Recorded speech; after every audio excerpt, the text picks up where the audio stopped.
man's a fair of Naas, and never an uglier object stood in a farmer's place.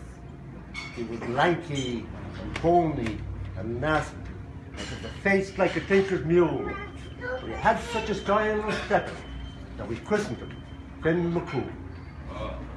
Now never a word says Martin, for Martin's an 0-1, for he followed the colt all winter and canted him hither and yon.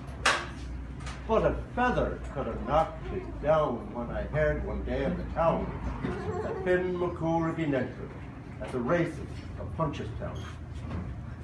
Now, taking a drop to brace myself, I started out for Maynooth, and there were 20 there before me, as anxious to know the truth. And there sat the flutler and Martin, joking and playing the fool, and telling tales about this and that, but never a word about Finn McCool.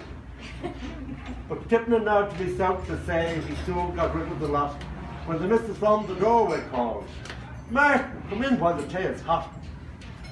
There was a cup there for myself, of course, and a plate full of pancakes brown, for I couldn't be bothered with pancakes, and mine was in Punchestown.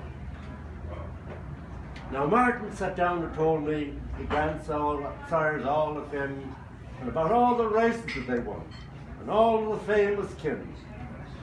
The horse at his points is Martin, so he steps like a circus clown, where he stands to make me or break me at the races of Punchestown.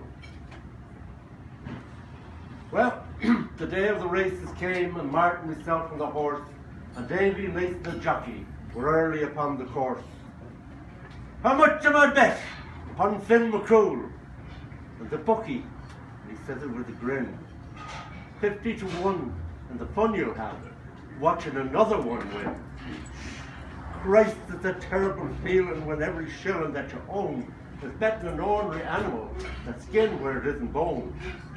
I couldn't sleep a wink all night, and the wife, she said, "Failable too. It's down the Carlow Asylum you'll end up with Finn McCool." Well, the horses came down from the paddock, got up and stood in line, and they were all off like shots from a rifle when the starter flung up the sign.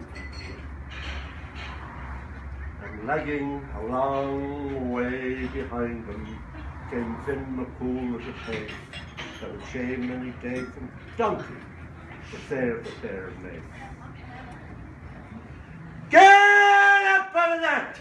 I yelled at him. "Get up and move your fate, for by sweet God, in heaven above, I shoot you the day you're bait." And Martin sat beside her, he was cursing him dead and blind, and the crowd all laughing and yelling, "You're a look at the one behind."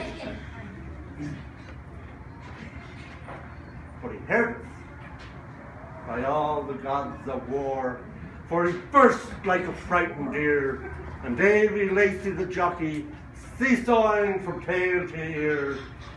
He was roaring and tearing and farting, and though he had started out last, his legs they went like paddle wheels to the rest of the field being passed. "He's winning," I heard someone saying, and the crowd all going wild, and Martin MacDermot beside me was crying like a child. "He's winning, of course he is winning," says I, and take that from O'Toole, and I hit the bucky a puck of the god that was laughing at Finn McCool.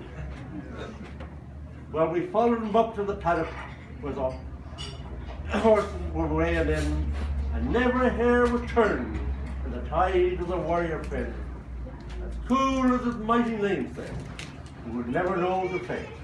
He seemed to be saying, "A Fenian lad, that's a mighty hard thing to beg."